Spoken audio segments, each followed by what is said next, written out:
All right, let's get started. So instead of summarizing whatever you learned from the lectures, because most of them are concepts, so I decided to maybe just kind of go over the homework, because the homework, lots of you kind of like are telling me that the homework is a little bit difficult, and of course I'm not gonna just tell you answers directly. I will walk through some of the problems, but I will still leave some of the problems to you to solve. Okay. For example, this week we have like 13 questions, so I'll probably go over maybe like 4 to 5 of them. And you should work on the other ones. Let's start with question number 1. So saying a pension fund manager is considered 3 mutual funds, right? And the first is a stock fund, and basically just a bunch of backgrounds. And the most important information is the treasury bill money fund that yields a rate of 8%. The number is going to be different. I'm just using my number, but hopefully that you see the process and you can do it on your own with the numbers that on your homework. Okay. And then the stock funds,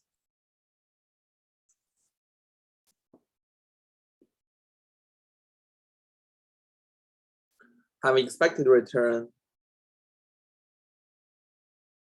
of 18%. And standard deviation 35%. And bond fund is 15 and 20. Right. So the question asking, what are the investment proportions in the minimum variance portfolio of the 2 risky funds? So portfolio invested in the stock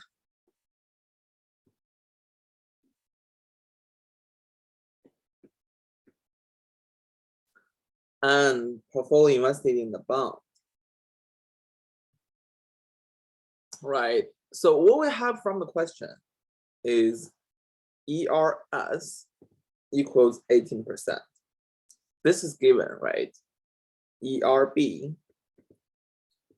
equals 15%. And sigma stock equals 35%. And sigma B equals 20%. Rho equals 0.12. Right? The correlation is given as well. So actually the entire question, you don't even have to look at those backgrounds and everything. You just look at the table and you will get all of these information. And with these informations, the only thing you need to do is just to plug in the numbers. That's it. So the minimum variance for the stock is just sigma bond square minus covariance RS RB divided by sigma bond square plus sigma stock square minus 2 covariance between the expected return of the return of stock and the return of bond, right? And we just plug in the numbers, which is 400 minus 84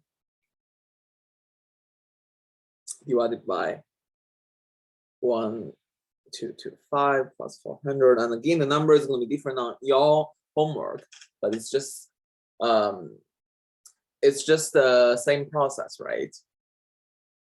Minus 2 times 84 and equals, and we run it to 4 decimal numbers. So it's 0.2169.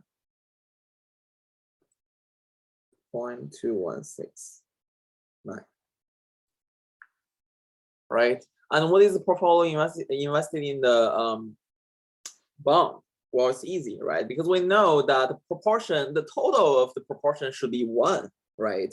And if you invested in 21.69% into the stocks, then how much did you invest in the bonds? 1 minus 0.2169, right? Which is 0.7831. And I just want to remind you the number is going to be different, but the process is the same, okay? And don't forget that all of these numbers are generated from the covariance matrix. And what's the covariance matrix? How do you calculate that? it's the covariance between RS and RB, the return of stock and the return of bond, equals to rho times sigma S times sigma bond, right? And next one, the minimum variance portfolio mean and standard deviation, right? Minimum variance portfolio mean and standard deviation. How do you find it? Again, you just plug in the numbers, right? This is mean equals 0.2169 from which we were just calculated times 0.18 plus 3.1 times 0.15. And again, we rounded to 4 decimal numbers, which is 0.1565. So it's actually pretty easy once we frame it in this way, right? If we just directly give you these numbers, it's actually pretty easy, right? Instead, we give you a bunch of background and you have to rate it. So maybe it's difficult, but actually you already learned this equation from the lecture. And as long as you know the equation, you have these numbers, you just plug in the numbers and that will be it. So when you see a table or when you see, you know, like a long background, don't panic, just kind of look at the most important information. How do you kind of transform these tables? How do you transform these background, these words into the numbers that we know, right? Into the numbers that we can plug into the equations. So the next one is the standard deviation. Well, again, once you have the equations, but this one is a little bit tedious, right? The calculation is difficult. So like I mentioned last lecture, if you want to, you can always use Excel. Is you just type in the numbers and you use the equation, you use the functions, you get the numbers down. But these numbers aren't that difficult, and they're on a lot of calculations, so you can use calculators as well. So S square sigma S square plus WB square sigma B square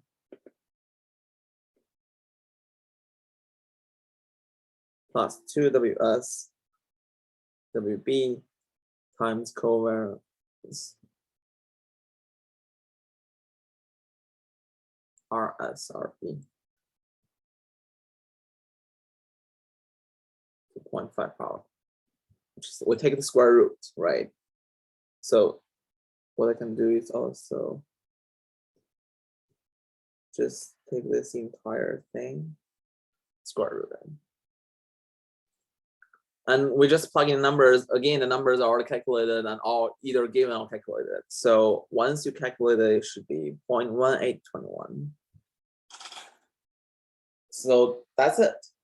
I know based on the numbers, it seems like, wow, it's a lot of calculations, and it is a lot of calculation. But once, like I said, once you know that the question is actually just telling you all of these numbers and you plug the numbers into the equations, the calculation process might be a little bit tedious, but it's fairly easy, right?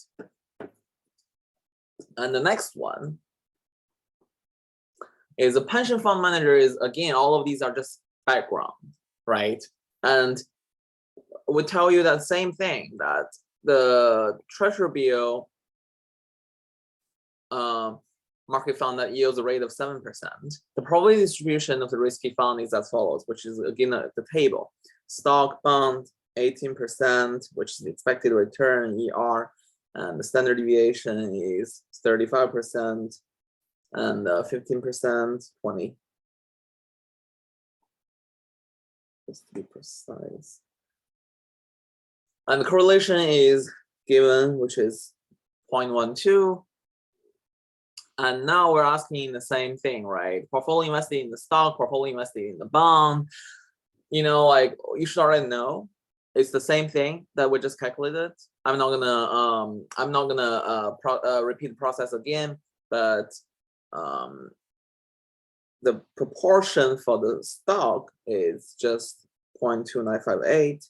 And the proportion for the bond, which is 1 minus 0.2958, which is 0.7042. And how do you get these numbers? If you don't know how to, just go back to the first question. This one has the process of how to get these numbers, right? So the second question, even though I didn't use the, even though I didn't show you the process, I didn't show you the entire steps, all of the steps, but the process is the same, right? All of these numbers are given, and you just need to plug in the plug them into the equations. And how do you calculate the mean and standard deviation?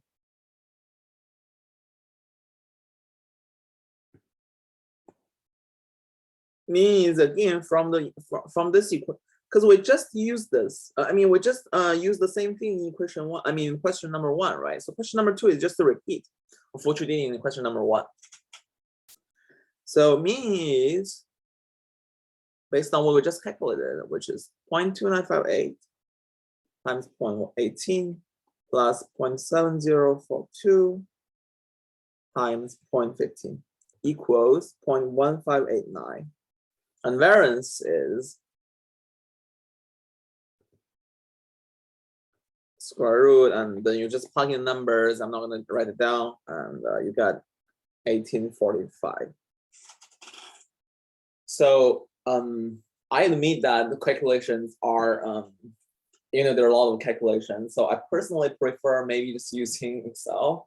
But again, as always, it's up to you. And these calculations, compared to those kind of regressions and everything, it might not be as tedious, but still it's like lots of numbers and it's like 1 to 4 decimals.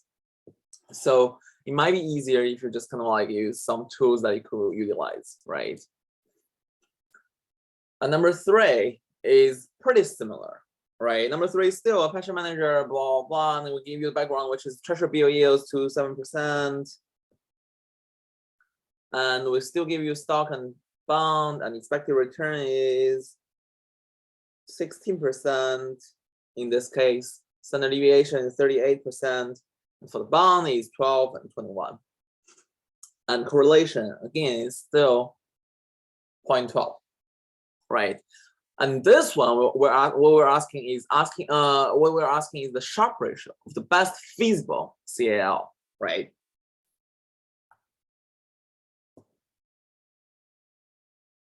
How do you calculate that? Well, if you don't know how to, then I suggest you go back to number 1 or number 2 to repeat the entire process, because all of these numbers are needed, even though it's not asked in number 3, right? All of these numbers are needed. WS, I'm not gonna do the calculation anymore, but you know that because I did the same thing in question number 1, right? All I'm asking is you have to do it again and on your own, but I'll give you the answer, at least based on the numbers that I have, right? So the proportion for stock in this case is 0.3544, and proportion for bond is 1 minus 0.3544, which is 0.6456. And then, even though the question isn't asking you, but you have to calculate it because you need this number, right? Mean and standard deviation. So the mean is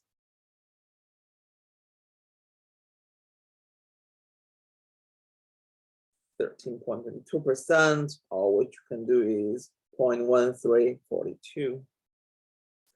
And the variance is, you plug in the numbers and then you get 0.2022. So what is the Sharpe ratio? RF, if you still remember the equation, RF over sigma P, right? Sigma P, we just calculated 0.2022. How do you calculate RF? I mean ERP minus RF. How do you calculate RF? You don't have to calculate RF, right? It's given. Where is it? Treasury bill yields a 7%, right? Remember, even from question 1, we're giving you a treasury bill yields 8%. And question 2, treasury bill yields 7%, but we never really use it in question 1 and question 2, right? Because we never really calculate the Sharpe ratio. And third question, we'll give you everything, we'll give you the same information, And this time, finally, we're going to use the treasury bill yield, right? Question number 3 is still 7%. So RF is just 7%, which is 0.07. And where is expected RP? We just calculated here, right? 1342 minus 0.07. And we got 3173, 0.3173. So that's the Sharpe ratio. So once so basically for the first couple of questions, as long as you know how to calculate the first one, then the following question shouldn't be that difficult for you because it's the same process. But in each question, we maybe add up a little bit, right? For example, for the third question, based on what you did in question number 1, number 2, this time we're asking you to calculate the Sharpe ratio, which is just one step moving forward, right? And the fourth question. Now, I think up until this point, you should really know that how to do the fourth question, right? Because it's the same thing. We give you all of the numbers. Treasury yield bills, 5%. And again, the stock expected return is 19%. And standard deviation, 32%. And bond is 12, 15. Correlation is 0.11, right? So this time we're telling you that you require that your portfolio yield an expected return of 14%. What is standard deviation of the portfolio? Regardless of what you're doing, the first one is always find the proportion, right? So without doing all of the questions, first step, calculate the proportion of stock. And I'm not going to repeat the process. I'm just going to tell you the answer. So the proportion for the stock is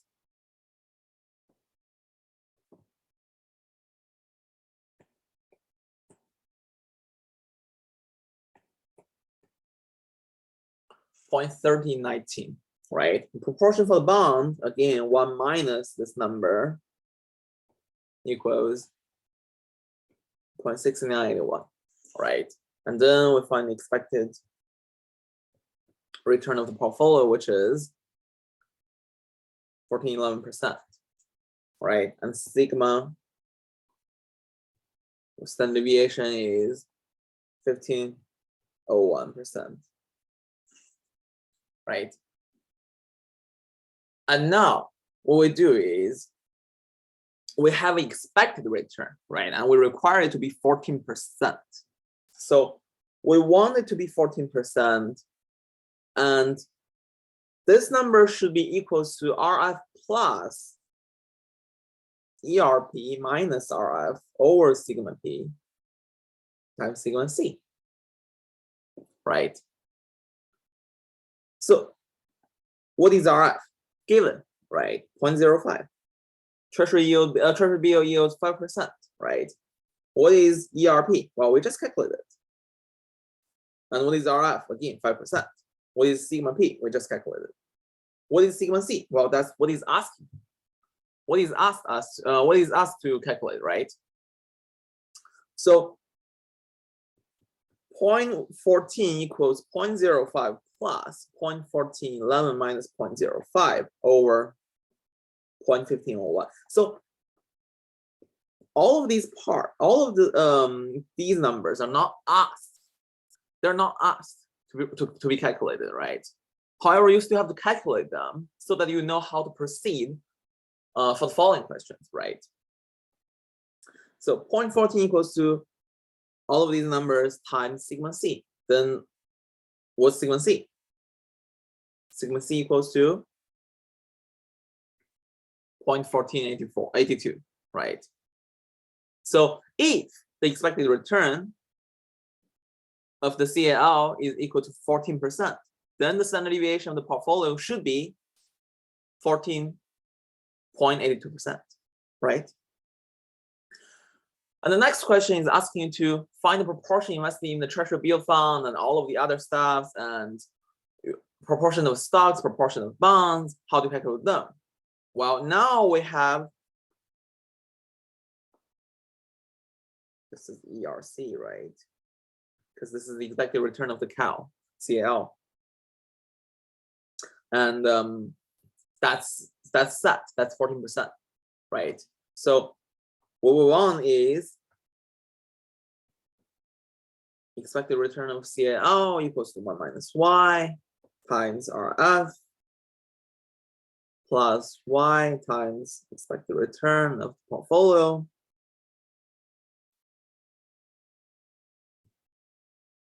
and we set it to 14%, right? Then what we have is Y equals to 0.9876. Then 1 minus Y equals 0.0124, right? So this is the proportion that we invested in the treasury bill fund, right? Then we're finding the proportion invested in each of the funds. We multiply. So I'm not going to repeat everything here. We just plug them into numbers, and we eventually got for the proportion invested in treasury bill is 1.24%. For the stock is 29.82%. 0.82%. For bonds is 68.94%. That's it. So I think I'll do one more and then I'll stop because I think I went through almost half of the questions and you should be able to do the rest of the questions. So the next question is again, we give you the stock A, we give you two stock, right? Stock A and stock B, and we give you expected return. One is 14%, B is 18%, standard deviation is 6%, and then 10%. We also have a correlation equals to -1, right? Suppose that it is possible to borrow that at the risk-free rate, RF. What must be the value of the risk-free rate? So now we're asking, what is RF, right? And there's a hint. Think about constructing a risk-free portfolio from stocks A and B. So what's the process? How do you approach this question? First of all, we have to, -1 is a very interesting number, right? It means stock A and B are perfectly negatively correlated, right? So how do we find the risk-free rate? Well, first of all, let's find the standard deviation of the portfolio. It equals to the absolute value of the proportion of stock A times sigma A, which is standard deviation, minus the proportion of stock B minus sigma times sigma B, right? How do we do that? Well, we know that 0 equals to 6 times WA, which is proportion of stock A minus 10 times 1 minus the proportion of stock A, which is the proportion of stock B, right? Then we got proportion of stock A is 0.6250, right? Then naturally we got the proportion of stock B, which is 1 minus 0.6250 equals to 0.3750, right? And we calculate this number.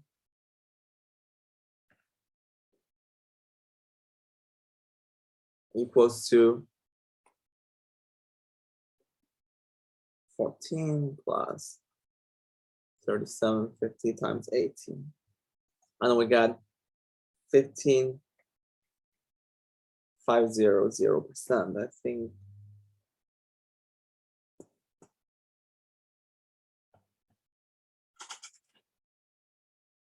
Because the question is asking to round to the third decimal numbers, right? So we have to do 15.500, but technically it's just 0.155, right? All right, I will stop here and I will see you next week. So hopefully all of these will help you to do the question that is the homework question that is due tonight. And I'll see you next week. All right.